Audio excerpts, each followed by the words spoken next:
بسم الله الحمد لله رب العالمين إياك نعبد وإياك نستعين اهدنا الصراط المستقيم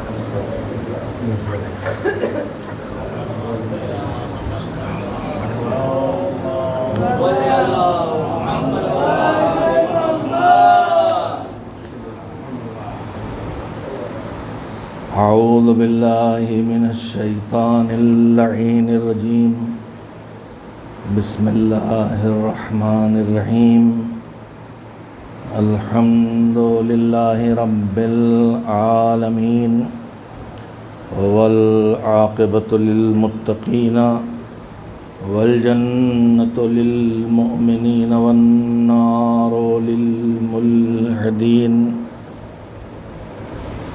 والصلاة والسلام على سيد الأنبياء والمرسلين سيدنا ونبينا وشفيعنا أبي القاسم محمد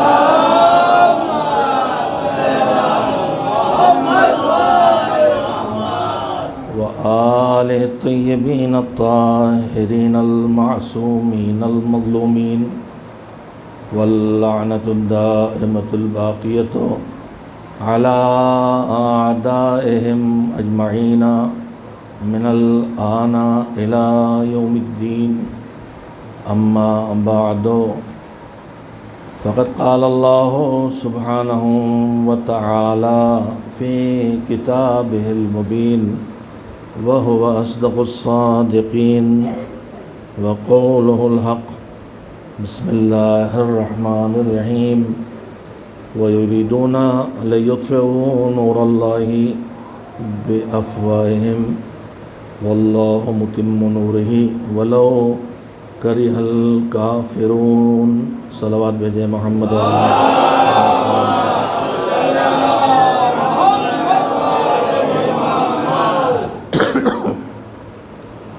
ایام عزا یہ وہ تاریخیں ہیں جو ایک بار پھر اس غم کو تازہ کر دیتی ہیں جو غم شہادت حسینی سے تمام اہل مودت کے دلوں میں پیدا ہوتا ہے محرم کا چاند دیکھ کر اور عاشور آنے سے۔ ماہ سفر کی دوسرے عشرے کی آخری شبیں ہیں۔ مجھے آج سے کل شب تک 3 مجلسوں سے خطاب کرنا ہے۔ میں نے ان مجالس میں جو باتیں آپ کی خدمت میں عرض کرنے کے لیے اللہ کی مدد کے سہارے سوچی ہیں، ان کے 2-3 بنیادی موضوع ہیں۔ ایک پہلو یہ ہے کہ اللہ نے ہمارے لیے جو نیکیاں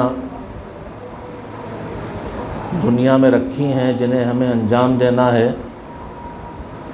چاہے وہ واجبات کی شکل میں ہوں، چاہے وہ مستحبات کی شکل میں ہوں، ان نیکیوں میں، ان عبادتوں میں ایک عبادت عزاداری بھی ہے۔ تو عزاداری کے انتظام و اہتمام اور اس کی بقا کے لیے اور اس کے انجام دینے کے لیے جتنی تاکید دیکھنے کو ملتی ہے معصومین کے ارشادات میں بھی اور معصومین کی سیرت میں بھی، اور جتنا اہتمام عزاداری کا دیکھنے کو ملتا ہے خود پروردگار کے جانب سے، اتنا اہتمام شاید دوسری عبادتوں کے لیے نہیں دکھائی دیتا۔ اگرچہ موضوع بڑا ہے، خود ایک مسلسل کم از کم ایک تقریر کی ضرورت ہے، کم از کم، جس میں یہ ذکر کیا جا سکے اور یہ محسوس کرایا جا سکے کہ عزاداری کا خصوصی اہتمام اللہ نے کیا ہے، اور اس کے لیے جو خصوصی اجر رکھا ہے وہ اجر بھی دوسری تمام عبادتوں کے مقابلے میں زیادہ دکھائی دیتا ہے۔ دوسری بات تو اس پہلو پر بچپن سے ہم بہت کچھ سنتے آئے ہیں، لہذا اس پر بہت زیادہ ہمیں وقت دینے کی ضرورت نہیں ہے۔ ہم عزاداری کی اہمیت سے واقف ہیں، عزاداری کے ثواب سے واقف ہیں، اور اللہ نے جس کا انتظام کیا ہے۔ میں نمونتاً صرف ایک دو جملے کہنا چاہتا ہوں، لیکن پہلے آپ کو موضوع سنا لوں تو دوسرے عبادتوں کے مقابلے میں اگر عزاداری کے انجام دینے کا بھی تاکید، اس پر اجر بھی زیادہ، اور اس کے بقا کا اہتمام، تین جملے میں بار بار کہہ رہا ہوں، ایک اس عبادت کو انجام دینے کی تاکید، دوسرے اس عبادت کی بقا کا انتظام، اور تیسرے اس کا اجر بہت زیادہ۔ اگر ساری عبادتوں میں اللہ نے اس کو زیادہ اہمیت دی ہے تو ہم سب آپ جانتے ہیں کہ اس کی ساری عبادتیں اس لیے نہیں ہیں کہ ہماری عبادت سے کچھ اسے ملنا ہے۔ اس کے سجدے کرنے سے وہ بلند نہیں ہوتا، بندہ جتنا سجدے میں جھکتا ہے بندے ہی کو اتنی اونچائی ملتی ہے۔ ہمارے اللہ اکبر کہنے سے اسے کبریائی نہیں بڑھتی اس کی، لیکن اگر ہم اللہ کو بڑا مان کے اپنے نفس، اپنی خواہشات، اپنے رسم و رواج، اپنے ماحول، اپنے رشتے، اپنی مصلحتوں کو پیچھے ڈھکیل دیتے ہیں تو اس اللہ اکبر کہنے سے اللہ بڑا نہیں ہوتا، لیکن اللہ کی بات مان کے ہم ضرور سربلند ہو جاتے ہیں۔ تو یہ خود میں نے کہا یہ بھی ایک موضوع ہے کہ ہم یہ محسوس کریں کہ جو کچھ بھی اللہ ہمیں کرنے کو کہہ رہا ہے وہ سب کے کرنے کا کوئی فائدہ یا کوئی اثر اور نہ کرنے کا کوئی نقصان اس کی طرف نہیں جاتا۔ کرنے کے فائدے بھی ہمارے لیے ہیں اور نہ کرنے کے نقصانات بھی ہمارے لیے ہیں۔ اس نے تمام وہ کام جن میں ہماری زندگی کے فائدے ہیں، اور اتنے بڑے فائدے ہیں کہ اللہ ان سے محروم نہیں کرنا چاہتا، ان کو واجب کر دیا ہے، اور وہ کام کہ جن میں فائدہ کرنے میں تو بہت ہے لیکن چھوڑنے میں کوئی بہت بڑا نقصان نہیں ہے، ان کاموں کو اس نے مستحب کر دیا ہے۔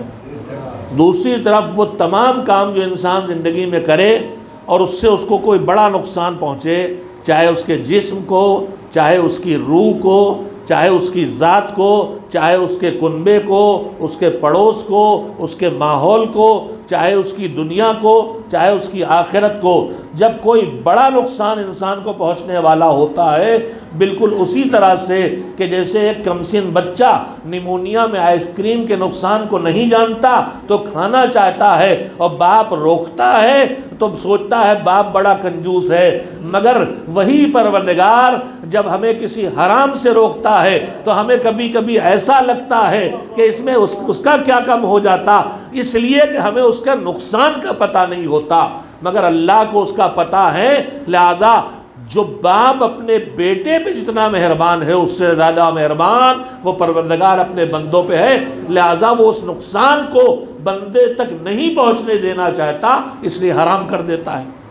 تو حرام میں نقصانات ہیں اور نیکیوں واجب اور مستحب میں فائدے ہیں، اور یہ واجب اور مستحب کے فائدے اور حرام کے نقصانات 3 مرحلوں میں ہیں۔ پہلا مرحلہ ہے واجب اور مستحب کاموں اور اچھے کاموں کے اثرات کا اس دنیا میں مرتب ہونا۔ صدقہ آخرت میں اجر بعد میں دلوائے گا، یہاں تمہاری زندگی کی حفاظت پہلے کرے گا۔ نماز تمہیں آخرت میں ثواب بعد میں دلوائے گی، یہاں برائیوں سے تمہیں پہلے بچائے گی۔ روزہ آخرت میں تمہیں جنت بعد میں دلوائے گا، یہاں تمہارے اندر تقوی پیدا کر کے تمہیں ہر برائی سے رکنے کی طاقت دے دے گی تاکہ عذاب خدا سے بچ سکو۔ تو روزہ ہو، نماز ہو، حج ہو، زکوٰۃ ہو، ماں باپ کی خدمت ہو، رشتہ داروں سے تعلقات رشتے جوڑ کے رکھنا ہو، غریبوں کے کام آنا ہو، پڑوسیوں کا خیال رکھنا ہو، کمزور کی مدد کرنا ہو، مظلوم کا ساتھ دینا ہو، ان سب کے خوش اخلاقی ہو، امانت داری ہو، ان سب کا پہلا اثر دنیا میں اور دوسرا آخرت کی جزا ہے۔ مگر صرف جزا نہیں ہے، کم سے کم ہمیں معلوم تو ہو کہ ہم جو کر رہے ہیں وہ ہمیں کیا دے سکتا ہے اور ہم کہاں پہ اٹک جاتے ہیں اور کہاں جانے کی سوچتے نہیں ہے۔ ہماری زندگی کے اکثر اعمال، ہم میں زیارت عاشورہ پڑھنے والوں کی تعداد بڑی ہے، مگر اکثریت سے پوچھئے گا تو پتہ چلے گا یہ روزی بنانے کے لیے پڑھ رہے ہیں یا اولاد کے لیے پڑھ رہے ہیں۔ دنیا کی غرض سے ہم اکثر منتیں مرادیں جو ہماری بہنیں مانے چلے جاتی ہیں، وہ سب کے سب دنیا کی ضرورتوں پہ اٹک کے رہ جاتے ہیں، آخرت کا تصور بھی نہیں آتا۔ پورے 2 مہینے 8 دن روزہ کرتے، میں آپ سے پوچھتا ہوں کتنی مرتبہ علم سے لپٹ کے ہم جو کچھ بھی مانگتے ہیں اس میں کتنی مرتبہ یہ فکر ہوتی ہے کہ مولا ہمارے گناہ بخش دیے جائیں، ہمیں جنت مل جائے۔ آدمی آتا ہے اپنی دنیا مانگنے میں لگ جاتا ہے، اور میں یہاں پہ ایک جملہ اور اکثر کرتا ہوں کہ اگر چلیے آخرت بھی مانگنے آتے ہیں زری سے، تابوت سے، علم سے، جو یہاں ہمارے پاس ان چیزوں کی یاد دلانے کے لیے شبیہ ہیں، یا ان اصل ٹھکانوں تک پہنچے، روضہ ائمہ تک پہنچے، قبور ائمہ تک پہنچے، وہاں جا کے بھی ہم یاد کریں کہ ہم نے اگر زیارت کی، ہم اگر کسی درگاہ میں گئے تو ہم نے پوری زندگی گئے ہیں تو ان سے کچھ نہ کچھ مانگا ہے، یا دنیا کی کوئی چیز، روزی چاہیے، بیٹی کی شادی چاہیے، اولاد چاہیے، یا آخرت کی کوئی چیز، جنت چاہیے۔ کبھی ہم صرف اس لیے گئے کہ مولا آپ کے پاس محبت ہے اس لیے ملنے آئے ہیں، آپ سے کچھ مانگنے نہیں آئے، تو پتہ چل جائے گا کہ ہماری ساری محبتیں غرضو محبتیں ہیں۔ ایک صلوات بھیجیں محمد و آل محمد۔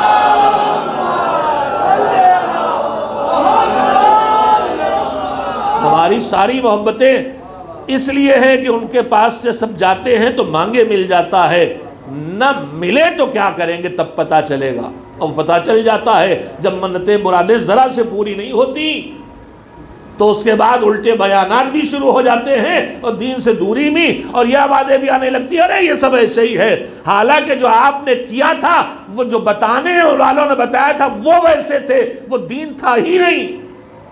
آپ سے کس نے کہا کہ زری میں جا کے گرا باندھیے تو آپ کی بات پوری ہو جائے گی؟ آپ نے سے کس نے کہا کہ علم پہ جا کے ہار چڑھائیے تو آپ کی بات پوری ہو جائے گی، تالیے ڈالیے تو بات پوری ہو جائے گی، دھاگا کھول کے ہاتھوں میں باندھ لیجئے تو بات پوری ہو جائے گی؟ ان میں سے مذہب نے ان میں سے کسی کو بتایا ہی نہیں۔ مذہب نے تو یہ کہا کہ ان کی بارگاہ میں حاضر ہو کے کہو کہ ہماری آواز وہاں نہیں پہنچ رہی ہے، آپ ہماری آواز بنا دے، پہنچانے کا ذریعہ بن جائیے، ہمارے گناہ ہماری دعاؤں کو روک رہے ہیں، آپ وہاں ہماری بات کو پہنچا دیجئے۔ اور اگر منت ہی ماننا ہے، منت ہی ماننا تھی تو منت اس کا نام نہیں ہے کہ ہم تالا ڈال کے تالا کھول دیں گے اور مٹھائی پہ لا کے نظر کر کے کھا لیں گے۔ منت نام ہے اس کا کہ اللہ کی بارگاہ میں کھڑے ہو کے آدمی یہ عہد اور وعدہ کرے کہ پروردگار میرا یہ کام ہو جائے گا تو میں یہ ایک اچھا کام کروں گا، اور ضامن بنا دے امام کو کہ یہ ضامن ہے، اگر میرے بچے کو نوکری مل گئی تو جس دن وہ نوکر ہو جائے گا اس دن میں انشاءاللہ ایک بچے کی تعلیم کی ذمہ داری لے لوں گا۔ ہمارے پاس کانسیپٹ کلیئر نہیں ہے۔ یہ بتائیے، میں نمونہ دینا چاہتا ہوں، اگرچہ میرے انہی باتوں میں بات گزر گئی، موضوع سے دور بھی ہو سکتا ہوں۔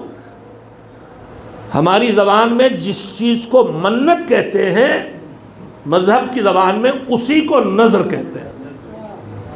یہ جو ہمارے ہاں اردو کی بول چال ہے کہ نظر ہے ہمارے گھر میں، یہ وہ نہیں ہے جو مذہب کی کتابوں میں لکھا ہے۔ مذہب کی کتابوں میں یہی لکھا ہے کہ بندے کا اللہ کے سامنے یہ عہد کرنا کہ میرا یہ کام تو کر دے تو میں یہ اچھا کام کروں گا، چاہے وہ ایک سبحان اللہ کہنا ہو، چاہے قرآن پڑھنا ہو، چاہے وہ 2 روپے کی مٹھائی لے کے کسی مومن کو کھلا دینا ہو، یا 200 روپے دے کے کسی بھوکے کا پیٹ بھر دینا ہو۔ کوئی بھی اچھا کام کروں گا جو کام شریعت کے لحاظ میں اچھا ہو یا عقلی لحاظ سے اچھا کام ہو، نہ میں خلاف شریعت کسی کام کی نظر کر سکتا ہوں، نہ میں عقل کے خلاف کسی حماقت کی نظر کر سکتا ہوں۔ میں نے جملہ اس لیے کہا کہ آج بنا میں منت نہ جانے کیا کیا ہو رہا ہے۔ ان کی بارگاہ میں احترام کے ساتھ حاضر ہونا، ننگے پیر ہونا، ننگے سر ہونا، سر جھکا کے آنا، کندھے جھکا کے آنا، جیسے باپ کے سامنے جاتے ہیں اس سے زیادہ احترام کے ساتھ آنا، یہ سب ہے۔ مگر اب تماشے کیا کیے جا رہے ہیں؟ نظر کی ہے مولا کی بارگاہ میں کتا بن کے آ رہے ہیں، ہم سگے در عباس ہیں، 4 ہاتھ پیروں پہ چل کے آ رہے ہیں، زنجیر ڈلوالے آ رہے ہیں۔ یہ نظر نہیں چلنے والی ہے، یہ کار حماقت ہے۔ تم انسان ہو، انسانوں کی طرح چل کے جاؤ، جانور بن کے نہ آؤ۔ یہ انسان کو کتا بنانے نہیں آئے تھے، انسانوں کو انسان بنانے آئے تھے، فرشتوں سے بہتر بنانے کے لیے آئے تھے۔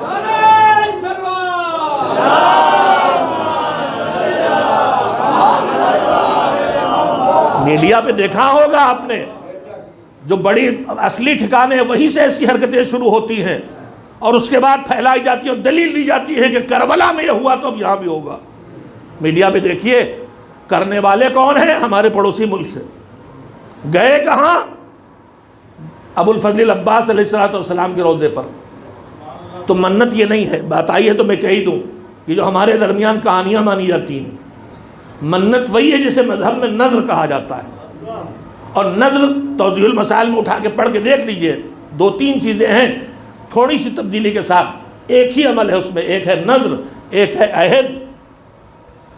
عہد بھی وہی ہے کہ اللہ سے وعدہ کہ میں یہ کام ہو گیا تو یہ کام کروں گا، نظر بھی وہی، بہت معمولی فرق ہے۔ اور علم اکثر میں لکھا ہے کہ یہ وعدہ اللہ سے عربی کلمات میں ہونا چاہیے، للہ علیہ، یعنی نظر بس اللہ کے لیے ہوگی۔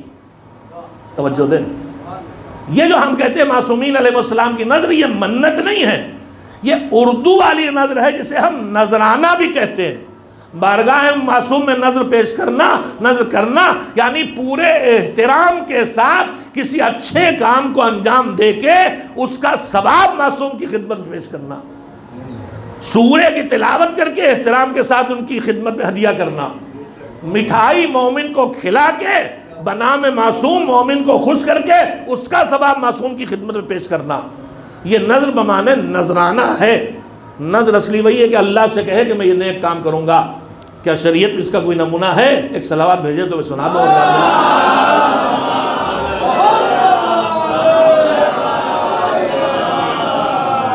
ایک اور صلوات بھیج دیں محمد۔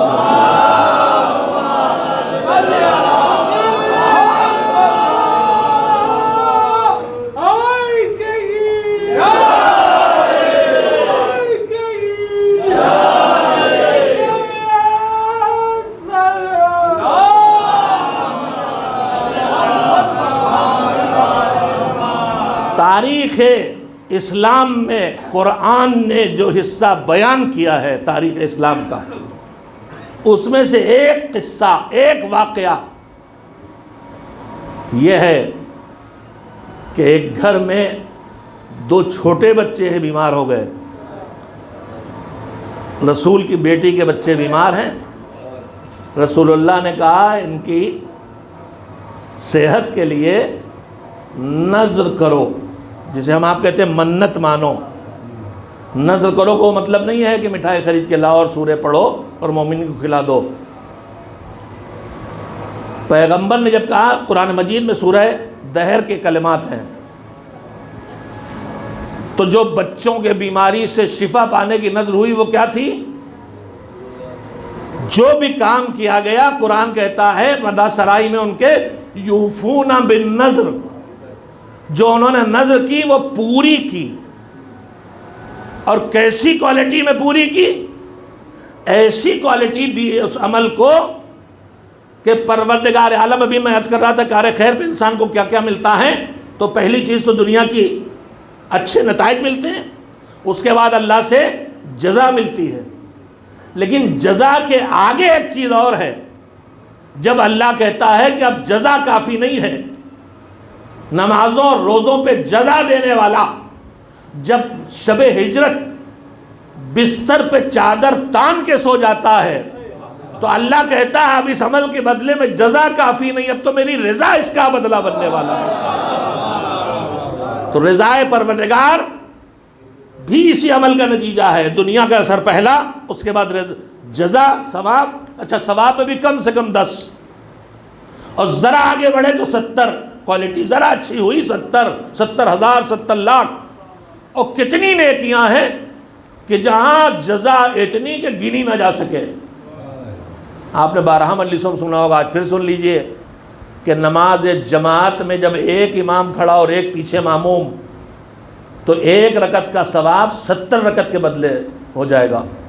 اور جیسے ہی 2 ہوئے، مثلا 7,000 اور 70,000، آگے بڑھتے بڑھتے جیسے ہی 10 نمازی کھڑے ہوئے، 1 پیش نماز اور 9 نمازی، کل 10 کھڑے ہوئے، ویسے ہی اب ادھر سے فیصلہ ہوتا ہے کہ اگر ساری دنیا کے درختوں کی چھال اور پتے کاغذ بنے، سارے درختوں کی لکڑی قلم بنے، سارے سمندر اور دریا روشنائی بنے، اور سارے انسان اور جن مل کے بھی لکھیں، تو اس 10 نمازیوں والی جماعت کا اجر نہیں لکھ سکتے. اچھا چلیے اب بات آ گئی تو سن لیجیے. سرور کائنات حضرت محمد مصطفیٰ صلی اللہ علیہ وسلم معراج پہ گئے ہیں تو نور کا سفر تھا، لہذا اتنی تیزی سے انجام پا گیا کہ بستر سے اٹھ کے جو واپس آئے تو بستر کی گرمی بھی ختم نہ ہوئی تھی. ہم آپ یہاں مجلس جہاں بیٹھے ہیں تھوڑا سا گرم ہو جائے گا، مگر یہ گرمی کتنے سیکنڈ کی مہمان ہے. بستر پہ لیٹے ہیں، اٹھ کے بیٹھ گئے، تھوڑی دیر بستر گرم ہے، کتنے سیکنڈ کی. تو معراج کا اتنا بڑا سفر کہ جس سے بڑی مسافت آج تک کسی مسافر نے طے ہی نہیں کی، قاب قوسین اور ادنیٰ تک کی. اور واپس آئے تو بستر کی گرمی بھی ختم نہیں ہوئی تھی. نور کا سفر ہے، مگر جب اس نور کے سفر کو ہم مادی لوگوں کے بیچ میں بیان کیا گیا تو ایک ایک قصے کو سننے کے لیے منٹ اور گھنٹے چاہیے. اس میں ایک چھوٹا سا واقعہ، پیغمبر جناب جبریل کے ساتھ ہیں اور جبریل گویا ان کے ساتھ گائیڈ ہیں، اور اب وہ بتا رہے ہیں یہ کیا ہو رہا وہ کیا ہو رہا. اور بتا اس لیے رہے ہیں کہ پیغمبر تو ان کے بھی استاد کے استاد ہیں، جبریل کے استاد ہیں پیغمبر. مگر کیوں پوچھ رہے ہیں، کیوں بتا رہے ہیں کہ یہ داستان ان دونوں کے بیچ سے نہ نکلے گی تو ہم جاہلوں تک کیسے پہنچے گی. اکثر ائمہ طاہرین جو سوال کرتے تھے، ہم سوچتے ہیں کہ علم غیب تھا، انہوں نے پوچھا کیوں؟ پوچھا جاننے کے لیے نہیں، پوچھا تمہیں بتانے کے لیے. کبھی کبھی آدمی کسی سے پوچھتا ہے جاننے کے لیے، اور کبھی کسی کی جہالت دے کے اسے اس کی جہالت طرف متوجہ کرنے کے لیے بھی سوال کرتا ہے. ایک جوان اپنے باپ سے بدتمیزی کر رہا، ہم دیکھ رہے ہیں اس کا باپ ہے اور وہ بدتمیزی کیے چلا جا رہا. ہم نے پوچھا ہے کون ہے تمہارے؟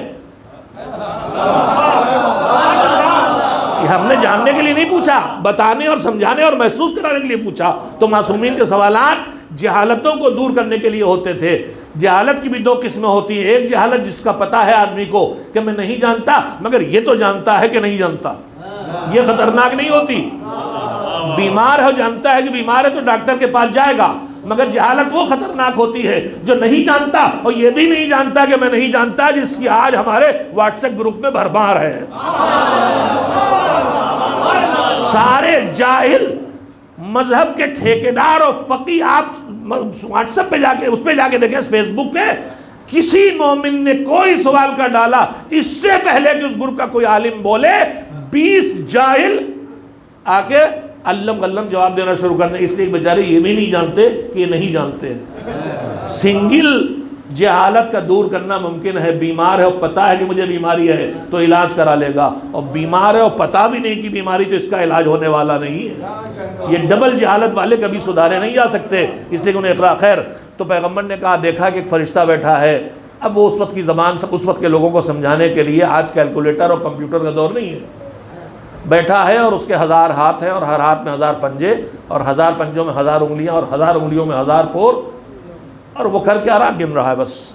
اب 1000 در 1000 در 1000 کتنے ملین ہو گئے جوڑ لیجئے گا، اور جڑ کیا رہا اس پہ؟ کہا یہ بارش کے فرشتے کیا کر رہے؟ کہا، اور اس نے کہا کہ جب سے اللہ نے یہ زمین بنائی اور بارش ہوئی ہے، ایک مجھے پاس بارش کا پورا حساب ہے۔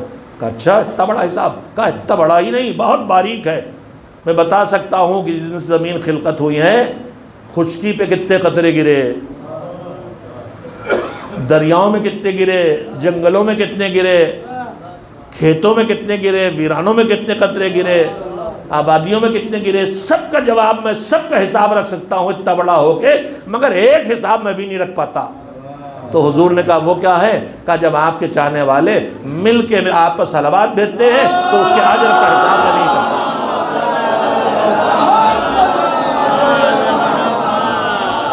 تو اجر بھی جب اللہ دیتا ہے تو 10 سے شروع ہو کے وہاں پہنچ جاتا ہے جب کوالٹی جتنی آگے بڑھے کہ اسے گنا نہ جا سکے، مگر کہیں کہیں اجر کافی نہیں ہوتا، ثواب کافی نہیں ہوتا، تو اللہ کہتا اب یہ میری رضا لے جا۔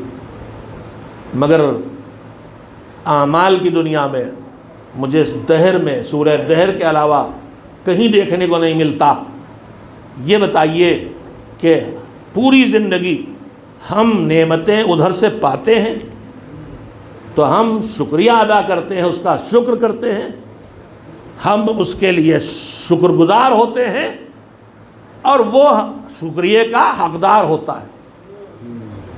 نظام یہی ہے کہ بندہ اپنے رب کا شکریہ ادا کرتا ہے، نعمتیں ادھر سے آ رہی ہیں، مگر عمل اتنا اونچا ہو جائے کہ سورہ دہر میں جب 3 دنوں تک روزہ کھولے بغیر روٹیاں اٹھا کے دے دی گئیں، اور ان کی کیفیت زبان سے نہیں، اللہ بیان کر رہا ہے کہ لا نرید منکم جزاء ولا شکورا، ہم تم کو جو دے رہے ہیں نہ ہم کو تم سے اس کا کوئی بدلہ چاہیے، نہ تمہارا شکریہ اور تھینک یو چاہیے۔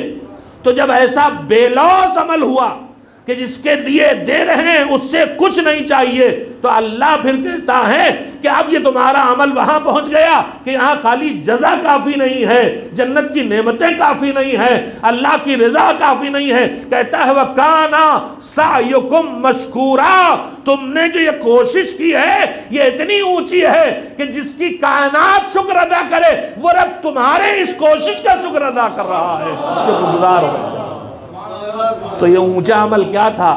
یہ اونچا عمل تھا نذر، یوفونا بالنذر، جو نذر کو پورا کرتے ہیں۔ نذر کاہے کی تھی؟ روزہ رکھنے کی نذر تھی۔ تو اس بات کو ہم محسوس کریں کہ نذر اللہ کے بتائے ہوئے راستوں میں سے ایک راستہ ہے کہ جب نارمل طریقے سے تمہارے کام نہ ہو تو ان میں سے ایک راستہ دعا ہے، ایک راستہ معصومین سے توسل ہے، ایک راستہ انہی میں سے نذر ہے۔ مگر میں پھر وضاحت کروں، یہ نذر وہ ہے جسے ہم منت کہتے ہیں، یہ نذر وہ نہیں ہے کہ جسے ہم نذر کہتے ہیں، وہ تو در حقیقت ہم حقیروں کی طرف سے احترام کے ساتھ معصومین کی بارگاہ میں نذرانہ ہوتا ہے، وہ منت نہیں ہوتی۔ اگر کوئی یہ نیت یہی کر لے کہ میرا یہ کام ہوگا تو میں سورہ کچھ پڑھ کے معصومین کی خدمت میں ہدیہ کروں گا، اور معصومین کے نام پر مٹھائی ان کے چاہنے والوں کو کھلاؤں گا، تو دونوں کام اچھے، یہ بھی منت بن جائے گا۔ مگر بس یہی منت نہیں ہے۔ میں نے آپ کا اتنا وقت لیا اپنی بہنوں کو سمجھانے کے لیے کہ جب نظر کریں تو یہی نہ سمجھیں کہ مٹھائی اور سورہ بس۔ جو کائنات میں پہلی نظر ہوئی کہ جس نے اللہ کی رضا سے آگے بڑھا کے اللہ کے شکریہ تک کو خود کو پہنچا دیا، وہ نظر تھی روزہ رکھنے کی نظر۔ نظر کرنا ہے آپ کو، آپ کی جتنی گنجائش ہے اس اعتبار سے کریں۔ دو قسمیں نیکیوں کی ہیں، ایک جسم سے انجام دینے والی، ایک مال اور پیسے سے۔ ہمارے بزرگوں نے جو نظر کی خاص کیفیت ڈیزائن کر لی ہے، شاید اس کے پیچھے یہی ہو کہ سوروں کی تلاوت اللہ کا حق ادا کرتی ہے، اور جسم سے آدمی اس نیکی کو انجام دیتا ہے زبان سے، اور مٹھائی خرید کے کھلانا بندوں کا حق ادا کرتا ہے، اور آدمی اس میں مال لگاتا ہے۔ شاید بزرگوں نے نمونے رکھے تھے کہ ان کو دیکھو اور کرتے جاؤ، نظر کرو تو اللہ کا حق بھی ادا کرو، بندے کا بھی حق ادا کرو، کبھی اللہ کا کبھی بندے کا۔ یہ نمونے تھے اس وقت والوں کے لیے کہ بیچاروں کی اس سے آگے کی حیثیت نہیں تھی۔ یہ شریعت کی طرف سے کوئی ڈیزائن کیا ہوئی چیز نہیں ہے کہ ہم اسی میں اٹک کے رہ جائیں۔ آپ کی جو سکت ہے اعتبار سے نظر کریں، آپ کے اندر دم ہے تو آپ مٹھائی کھلانا ہے تو پورے محلے میں بانٹیں، آپ کو کھانا کھلانا ہے تو غریبوں تک۔ اب آدمی خود طے کرے، ہر سمجھدار دیکھتا ہے کہ کتنا ہم اس میں انویسٹ کریں اور کتنا نفع کمائیں۔ ہر جگہ ہر سمجھدار دیکھتا کہ انویسٹمنٹ کتنا اور نفع کتنا۔ تو اب دنیا میں ہی نہیں، آخرت میں بھی یہی اصول ہے کہ جتنا لگاؤ اس سے زیادہ کیسے پاؤ۔ اللہ نے خود سکھایا ہے، اللہ نے خود سکھایا ہے۔ جناب سلمان سے مربوط روایت آپ سنتے رہتے ہیں، وہ پوری روایت نہیں سناؤں گا، صرف اس کا ایک حصہ، کہ پیغمبر صلی اللہ علیہ وسلم نے فرمایا کچھ اچھے کام بتائے، اور کہا روزانہ یہ اچھے کام کر کے سویا کرو۔ اس میں ایک تھا قرآن پڑھ کے سویا کرو، پورا قرآن۔ تو جناب سلمان کے علاوہ کوئی نہیں اقرار، جب سلمان کا میں کرتا ہوں، تو لوگوں نے کہا بھیا کتنی جلدی قرآن پڑھ لیتے ہو، جو روز پڑھنے سے پہلے سو جاتے ہو پڑھ کے؟ تو کہا میں پورا قرآن تھوڑی پڑھتا ہوں، پیغمبر نے بتایا ہے کہ سورہ توحید پڑھنے میں 1/3 قرآن کا ثواب ہے، میں 3 بار سورہ توحید پڑھ کے سو جاتا ہوں پورا قرآن۔ تو یہ دیندار میں، دین میں سمجھداری ہمیں سکھائی گئی۔ دین میں تو ہم بالکل نہ سمجھ ہوتے چلے جا رہے ہیں، اور دنیا میں کیلے بھی لینے جاتے ہیں تو چالاک ہیں۔ گوشت کی دکان بھی کھڑے ہوں گے تو ایک ایک بوٹی بھی نظر رہے گی۔ تو جب اتنی سمجھداریاں ہر طرف دکھائی دے رہی ہیں تو دین کے معاملے میں سمجھداری کیوں نہیں آتی؟ وہاں رسم و رواج کے غلام کیوں ہو جاتے ہیں؟ وہاں ہم پہچانیں کہ یہ رسم ہے، یہ دین ہے، اسے کریں گے تھوڑا ثواب ملے گا، اسے کریں گے اللہ کی بارگاہ سے ثواب ہی ثواب ملتا چلا جائے گا۔ بھرے پیٹ کو کھلائیں گے مومن ہے ثواب ملے گا، مگر بھوکے کو کھلائیں گے تو کتنا ملے گا پتہ نہیں ہے۔ اسے مٹھائی کھلائیں گے جو روز کھا لیتا ہے تو ثواب ملے گا، مگر اسے کھلائیں گے جیسے نصیب نہیں ہے تو کتنا مل جائے گا۔ ایک صلوات بھیجیں محمد و آل محمد۔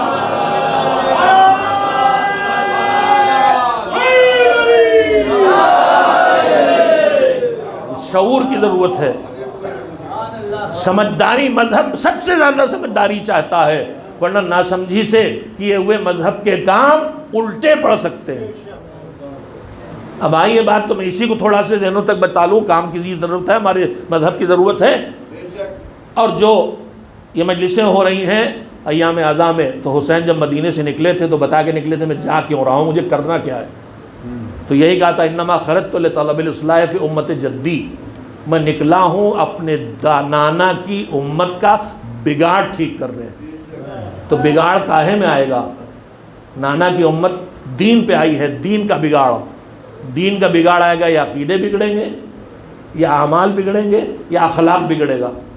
یہی 3 چیزیں بگڑتی ہیں۔ اس کو ٹھیک کرنے حسین نکلے تھے تو یہ عزاداری آئی ہے، حسین کی یاد آئی ہے، تو یہ کام ہونا چاہیے عزاداری کے ذریعے۔ 2 مہینے 8 دن گزرے تو کہیں نہ کہیں ہمارے عقیدے پختہ ہوئے ہوں، ہمارے کچھ اعمال ٹھیک ہو گئے ہوں، قضا ہوتی ہوئی نمازیں اب نہ چھوٹیں، فاقے دیکھ کے کربلا کے اب روزے رکھنے کی عادت پڑ جائے، گھر لٹا دینے والوں کے حوصلے دیکھ کے بچت میں سے خمس نکالنے کی صلاحیت پیدا ہو جائے۔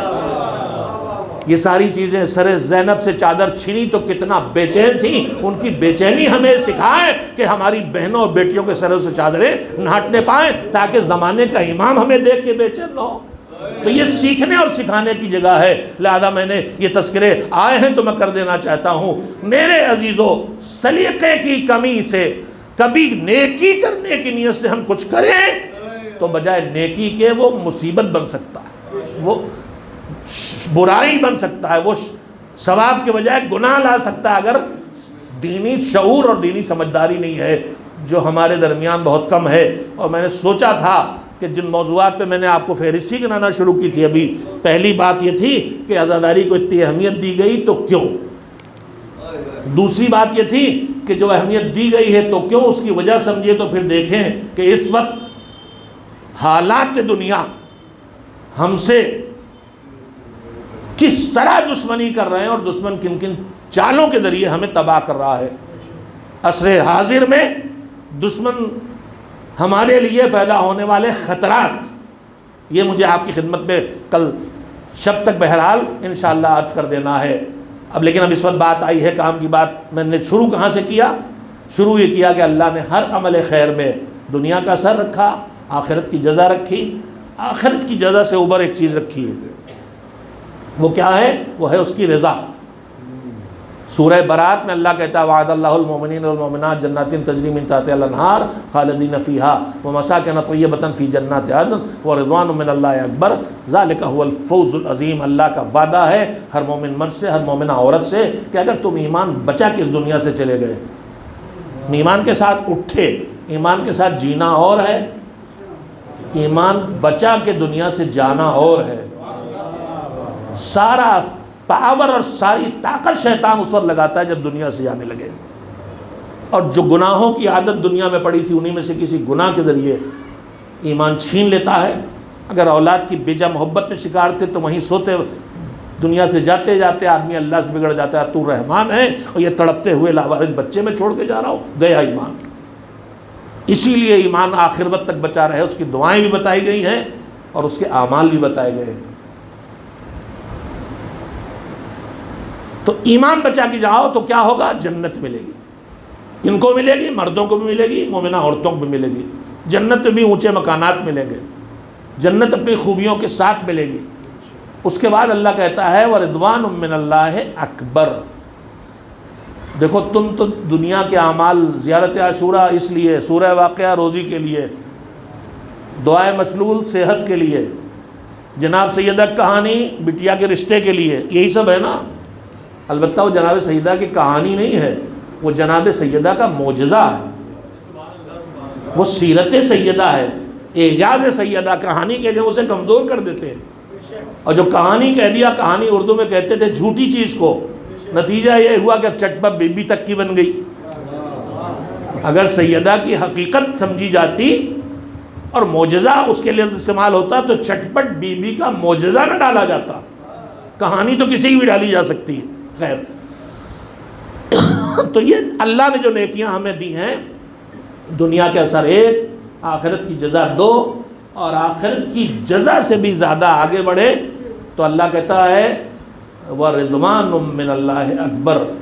جنت کو پا گئے اگر اپنے خیال میں کہ تم نے حدیث سنی ہے جو سچی ہے، مگر ہر وعدے کے ساتھ شرطیں ہیں کہ جو روئے اور رلائے یا رونے کی کیفیت اپنے اوپر طاری کرے اس پر جنت واجب۔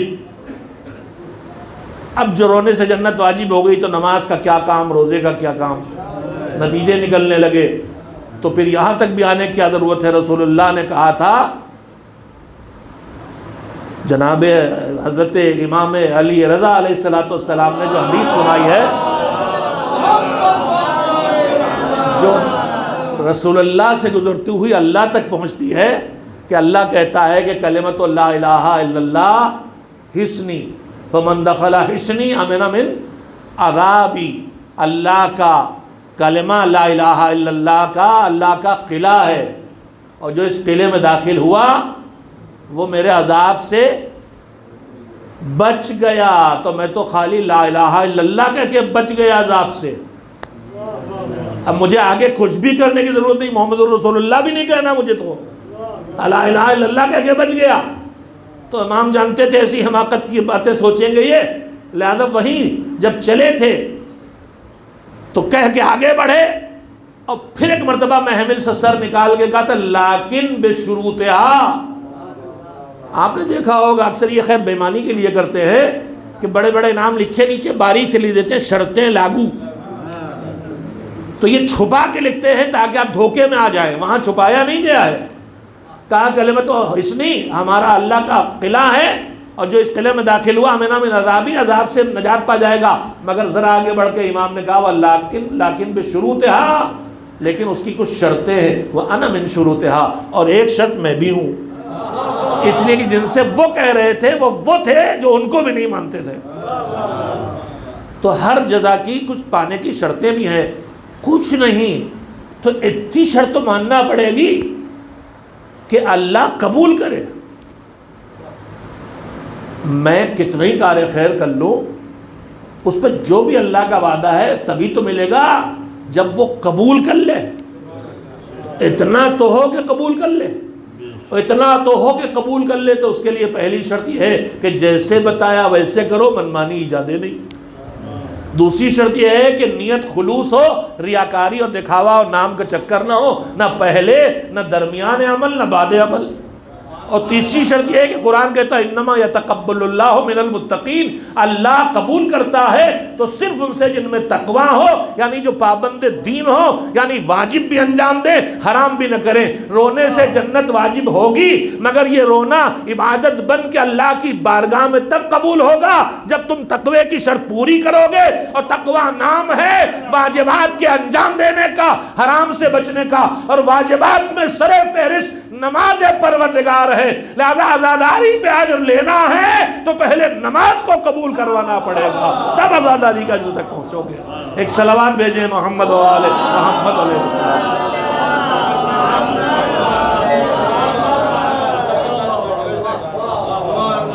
عزاداری پہ واجب ہو گئی جنت، اب کچھ کریں چاہے نہ کریں، بے شک شرطیں ہیں اس کی۔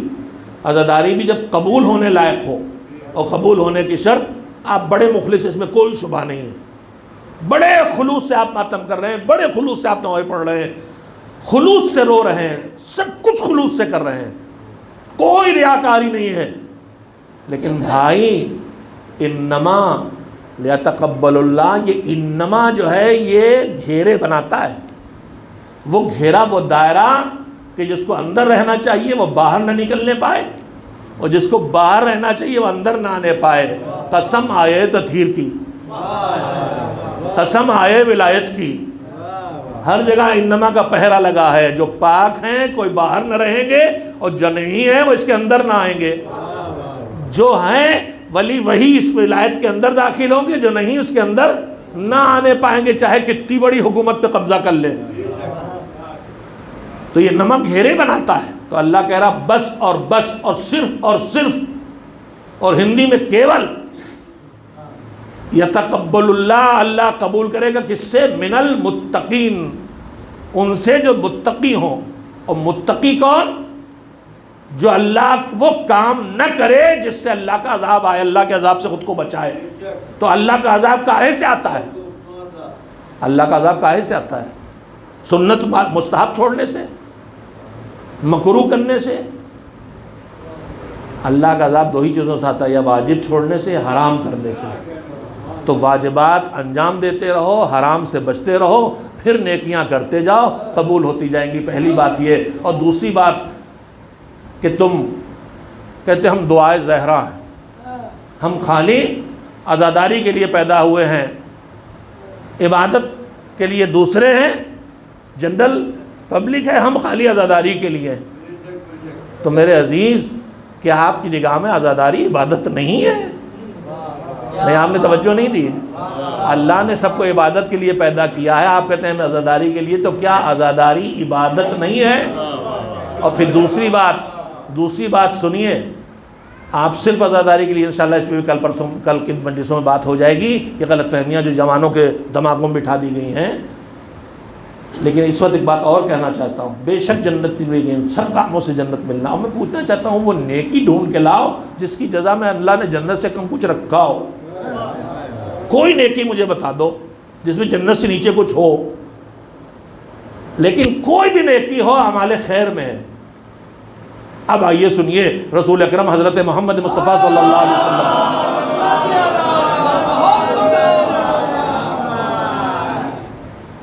قیامت کے میدان کی صورتحال کو بیان کرتے ہوئے بتایا کہ جب تم حساب دینے جاؤ گے، سب کر کے گئے، نماز پڑھی، روزے رکھے، عزاداری کی، ماتم، مجلس، تبرک، نیاز، صلہ رحم، ماں باپ کی خدمت، نیک کام، چندہ کار خیر، سب کر کے گئے ہو، اور ادھر کچھ گناہ بھی ہیں، نماز بھی کہیں چھوٹی ہے، کہیں روزے چھوٹے ہیں، خمس تو خیر مشکل ہی ہے جو نکال کے لے گئے ہوں، خرچہ بہت کیا سال بھر، مگر جو واجب تھا وہ نہیں کیا، بالکل ویسے ہی کیا ہے کہ نماز شب کبھی قضا نہیں کی اور نماز صبح کبھی نہیں پڑھی، بالکل ویسے ہی ہے کہ سال بھر قربانی بھی ہے اور نیاز بھی ہے، فاتحہ بھی ہے اور حاضری بھی ہے اور چندہ بھی ہے اور سب ہے، مگر کیا نہیں ہے؟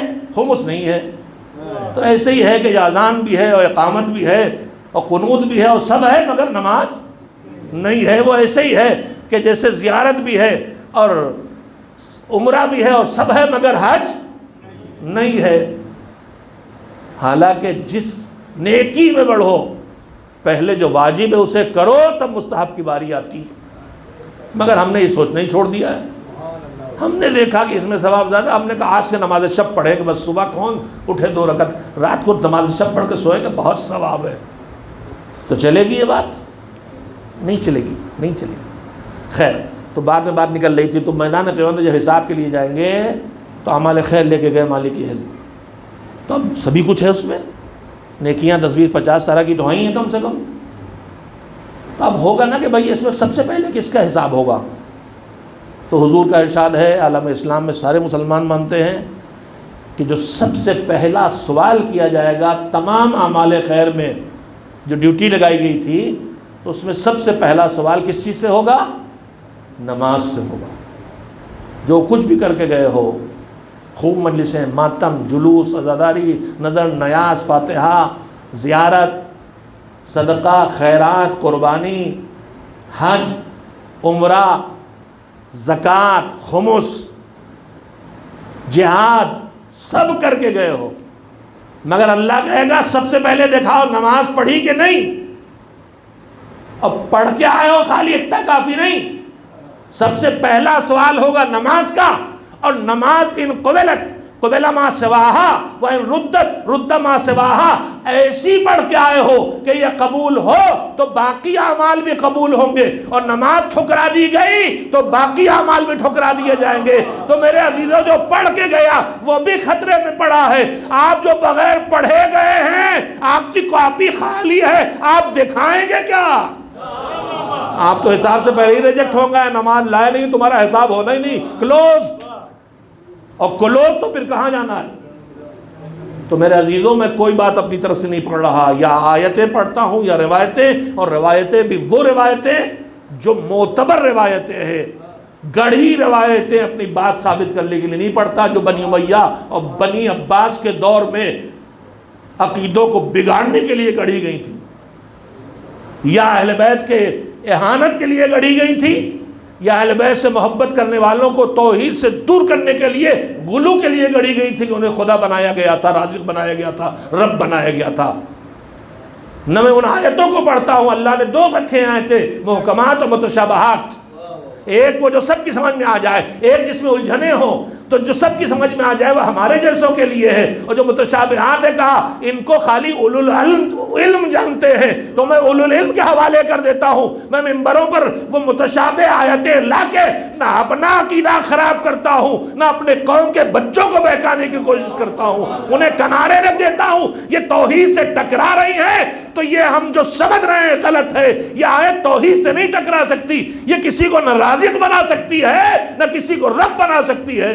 یہ آیت اگر جو میں سمجھ رہا ہوں یہ نہیں کہہ سکتی، لہذا مجھے اسے کنارے رکھ دینا ہے، لیکن اس کا غلط مطلب نکال کے قوم کو گمراہ نہیں کرنا۔ اس وقت ذاکری اور خطابت میں جوانوں کو خوش کرنے کے لیے نہیں، صرف لفافے کے لیے نہیں، صرف جاب کے تبدیل ہو، نہیں، یہ دشمنان دین کی بھرپور سازش ہے جو انہوں نے ایسے ملازم رکھے ہیں جن کو وہ میٹر دیتے ہیں کہ ماضی میں بنی امیہ اور بنی عباس نے جن جن راستوں سے اس وقت کے شیعوں کو اہل بیت سے دور کیا تھا، یا ان کی بارگاہ میں کوتا بنا کے یا غالی بنا کے، وہی مہم پھر آج چل رہی ہے۔ مگر آج الحمدللہ شیعوں میں کوئی ایسا ان مجلسوں کی طفیل میں نہیں ملے گا جو معرفت میں کوتا ہی کرنے والا ہو، وہی دیکھنے کو ملتے ہیں جو اپنی بے خبری توحید نہیں پڑھی انہوں نے۔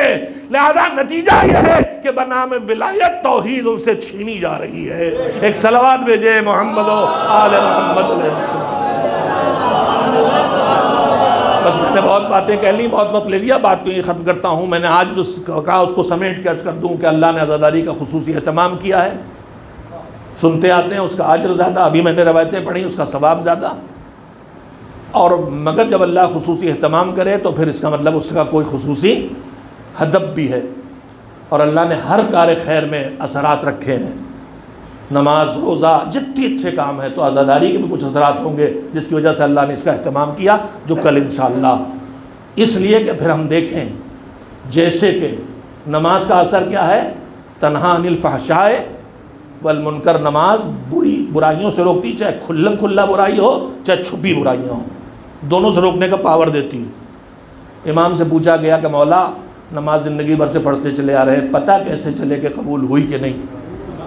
تو کہا یہ دیکھو اگر برائی پہ جھجک آتی ہے تو سمجھ لو نماز قبول ہو رہی ہے، اور نماز بھی ہے اور برائی بھی بے باکی سے ہے، گالی بھی بے باکی سے، غیبت بھی بے باکی سے، توہین مومن بھی بے باکی سے، تو پھر یہ سمجھ لو کہ تمہاری نماز قبول نہیں ہوتی، قبول ہو رہی تھی تو اپنا اثر کرتی، چھڑاتی، تم کو گناہوں سے دور کرتی۔ تو پھر عزاداری کے اثرات بھی ڈھونڈنا چاہیے کہ اللہ نے اہتمام کیا ہے تو کیوں کیا ہے، اور کیوں کیا ہے تو وجہ معلوم ہو تو پھر دیکھیں کہ اس وجہ کو ہم پورا کر رہے ہیں کہ نہیں، اور وہ اہتمام وہی ہے جو حسین کی قربانی کا مقصد تھا، انما خرجت لطلب الاصلاح فی امت جدی، نانا کی امت کا بگاڑ ٹھیک کرنے نکلا ہوں۔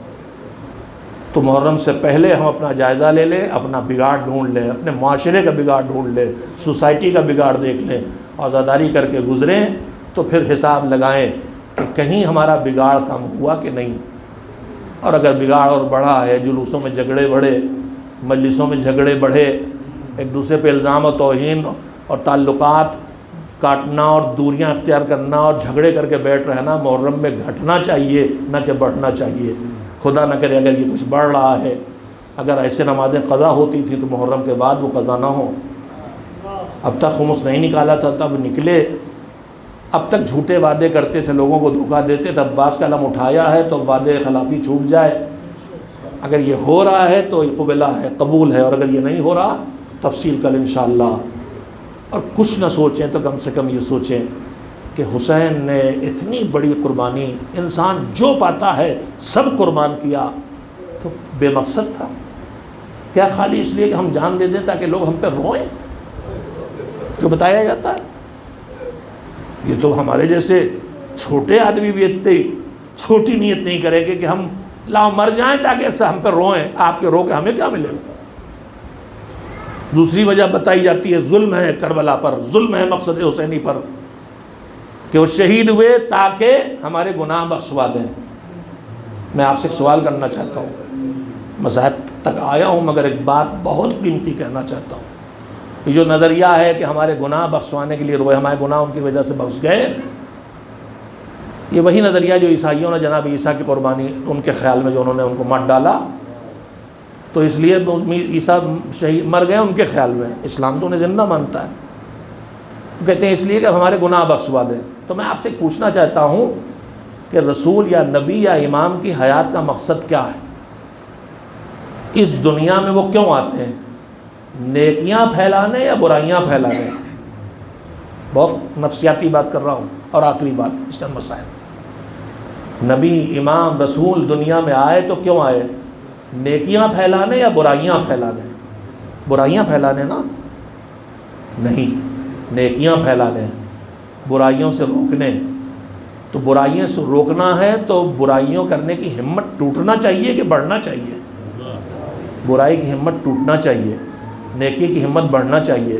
اگر ہم یہ یقین کر لیں کہ حسین شہید ہو گئے، اب میرے گناہ بخشے گئے، تو پھر یہ بتائیے برائیوں کی ہمت میری بڑھے گی یا گناہوں کی ہمت ٹوٹے گی؟ گناہوں کی ہمت بڑھے گی، گناہ بڑھیں گے۔ کہ زنا بھی کر لے تو کیا ہوا، حسین تو بخشوا گئے، شراب بھی پی لے تو کیا ہوا، حسین کے شہادت سے بخشش ہو گئی۔ تو کتنا ہم نے الٹ دیا مقصد حسینی، شہادت حسینی کو۔ شہادت حسینی اس لیے تھی کہ آمر بالمعروف انہا عن المنکر، نیکیاں پھیلاؤں گا، طاقت لگا کے لوگوں سے نیکیاں کرواؤں گا، زور لگا کے لوگوں کو برائیوں سے روکوں گا۔ اگر وہ شہید ہو گئے اس لیے کہ ہمارے گناہ بخشے گئے تو پھر نیکیاں نہیں پھیلیں گی، پھر تو گناہ ہی پھیلیں گے۔ تو میرے عزیزوں، مقصد شہادت حسینی سمجھو، مقصد اہتمام عزاداری سمجھو، اور وہ ہے اصلاح نفس۔ ماحول کی اصلاح، نفس کی اصلاح، کردار کی اصلاح، وجود کی اصلاح، بچوں کی اصلاح، اپنے اخلاق کی اصلاح، اپنے اعمال کی اصلاح، اپنے عقائد کی اصلاح، جو کچھ تھا ان کے پاس وہ سب قربان کر دیا۔ یہ دن وہ ہیں کہ جب حسین کا لٹا قافلہ شام کے زندان سے چھوٹ کے کربلا کی طرف روانہ ہوا، سفر میں ہے، لیکن اب سفر میں فرق ہے۔ اب ان کے ساتھ عماریاں ہیں، کجاوے ہیں، ان کے سروں پہ چادریں ہیں، کجاووں پہ محملیں ہیں، مگر یہ سفر جو ابھی ان کا ہوا ہے، اس سے پہلے جو سفر ختم ہوا تھا، کربلا میں قربانیوں کی فہرست تیار کی جائے تو کربلا والوں نے جو اللہ سے ملا تھا سب قربان کیا۔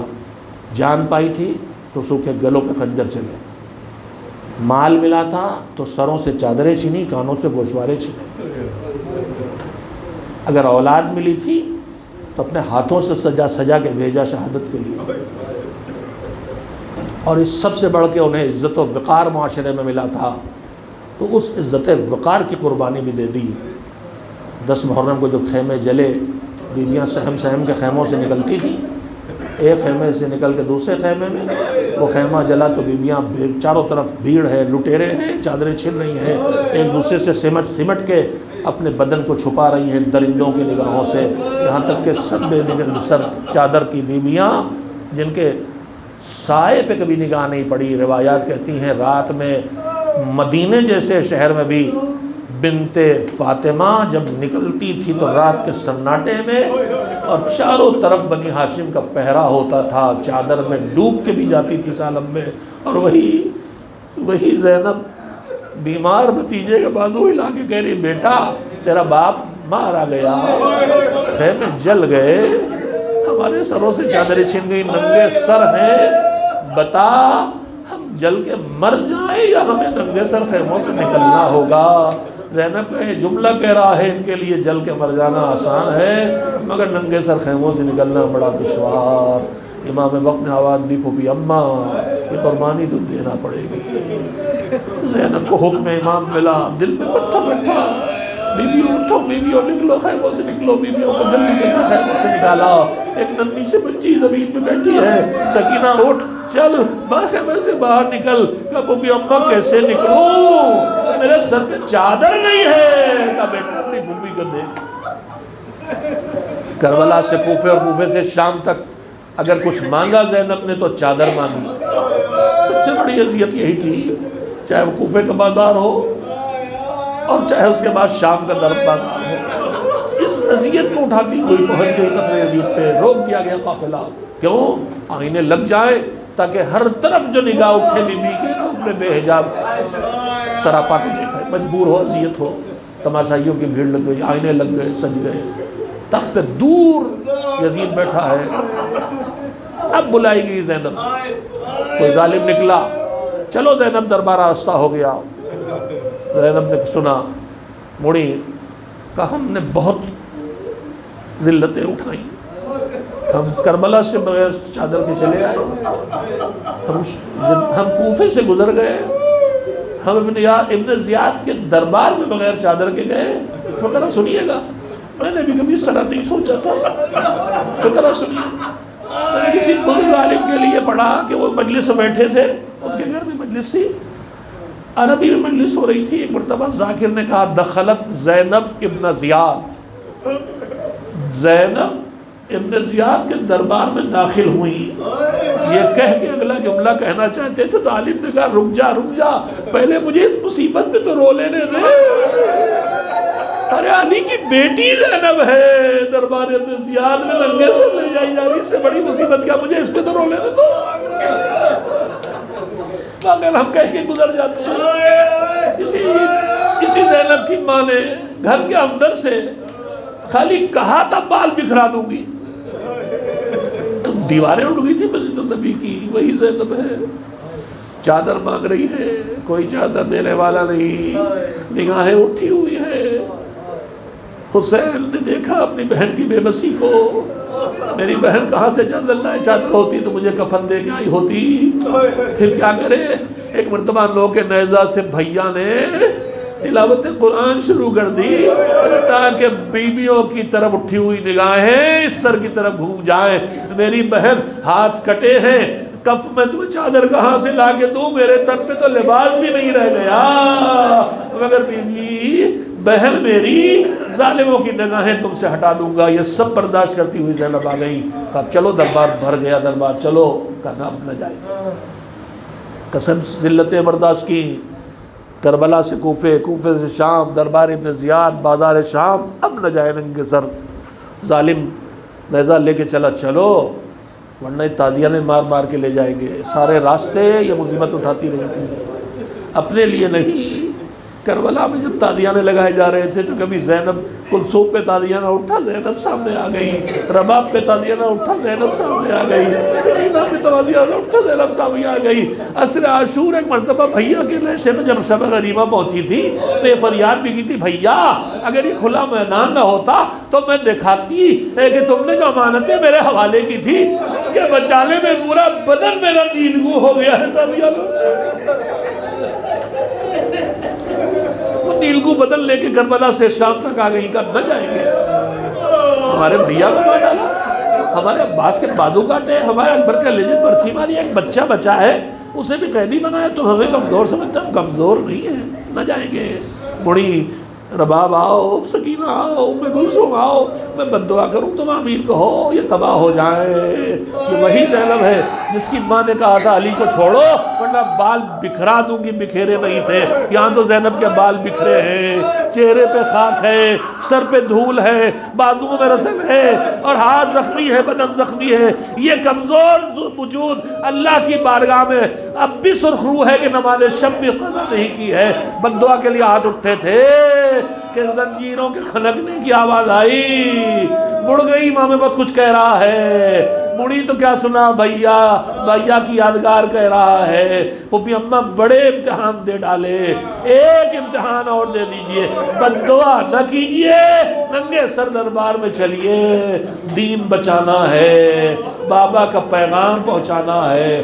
اے حسین کی کنیزو، اے زینب کی کنیزو، اے سجاد کے غلاموں، اٹھو، اذان اکبر دے کے مسجد آباد کرو تاکہ علی اکبر کی آواز باقی رہے.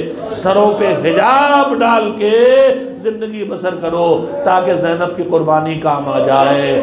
گھروں میں نہیں کرتی، بازاروں میں نہیں کرتی تو کم سے کم مجلس عزا میں فرش عزا پہ تو چادر سر پہ ڈال کے آ جایا کرو تاکہ زینب کو اذیت نہ ہو کہ جس چادر کو پہنچانے کے لیے میں نے سر سے چادر جانے دی وہ ہماری کنیزوں کے سر پہ دکھائی نہیں دیتی. وَسَيَعْلَمُ الَّذِينَ ظَلَمُوا أَيَّ مُنْقَلَبٍ يَنْقَلِبُونَ.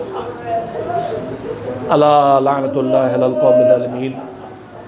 الہی بحق الزہرا و ابیہا و بالہا و بنیہا، الہی بحق سید الشہداء، الہی بحق زینب الکبریٰ، الہی بحق سید السجاد ہماری گناہ ان عبادتوں کو، اس مجلسوں کو، اس عزاداری کو قبول فرما. باراللہ ہمارے تمام نیکیاں جو بہت کم ہیں اور بہت کوتاہیاں ہیں مگر تو کریم ہے، جیسی ہیں ویسی قبول کر لے. پروردگار ہمارے گناہ بہت ہیں، بہت سرکشیاں ہیں. معبود کبھی نفس کے بہکاوے میں، کبھی خواہشات نفس کے بہکاوے میں، کبھی معاشرے کے دباؤ میں، کبھی رسم و رواج کے دباؤ میں ہم نے گناہ کیے ہیں. اب ہمارے ہاتھ میں کچھ نہیں ہے، تو کریم ہے. معبود ہمارے گناہوں کو معاف کر دے اور آئندہ ہمیں گناہوں سے بچنے کی طاقت دے دے. پروردگار جو دنیا سے چلے گئے ان کی مغفرت فرما. جو ظلم و ستم کا شکار دنیا میں ہے، یمن جیسی مظلوم مملکت جہاں بچوں کی پسلیاں دکھائی دے رہی ہیں کھال کے نیچے سے، اتنے فاقے انہوں نے کیا ہے کربلا والوں کے غلاموں کو. اب مالک ظالموں سے نجات دے دے. ظالم حکومتیں سعودی عرب اور ان کے ساتھ جو ایمریٹس اور جو بھی ساتھ دے رہا ہے ان کو تباہ و برباد کر دے. اسلام کے خلاف جو سازشیں امریکہ، یورپ، انگلینڈ، فرانس، جرمنی جو ملک سازشیں کر رہے ہیں انہیں آپس میں ٹکرا کے فنا کر دے. ظالموں کو دور کر، مظلوموں کو طاقتور فرما. عتبات عالیات کی حفاظت فرما. ان عتبات کی حفاظت کرتے ہوئے شہید ہونے والوں کو شہداء کربلا کا ساتھ عنایت فرما. جو مجاہد اس وقت بھی ریگستانوں میں ان زائرین کے جو گئے ہیں، جو عتبات پہ گئے ہیں معبود ان مجاہدوں کی حفاظت فرما، ان زائروں کی حفاظت فرما۔ ہم محروم رہ گئے، ہم سے نہ جانے ملکی سطح پہ کیا خطا ہوئی تھی، ہمیں سوچنا چاہیے معبود۔ ہماری گناہوں کا رد عمل ہے کہ سال حسین نے ہمیں اپنے دربار میں نہ آنے دیا۔ معبود وہ غلطیاں ہم نہ کریں کہ ہم زیارتوں سے محروم ہو جائیں، یہ عزاداریاں ہم سے چھن رہیں، یہ جلوس چلے گئے، یہ ہم نے نعمتوں کی ناقدری کی ہے۔ اب معبود ہمیں جگہ دے کہ وہ ناقدری ختم ہو جائے۔ ہم نے یہ عزاداری ایسے کریں کہ عزاداری دین ہماری زندگی تک پہنچا دے، دین سے ہمیں دور نہ ہونے دے۔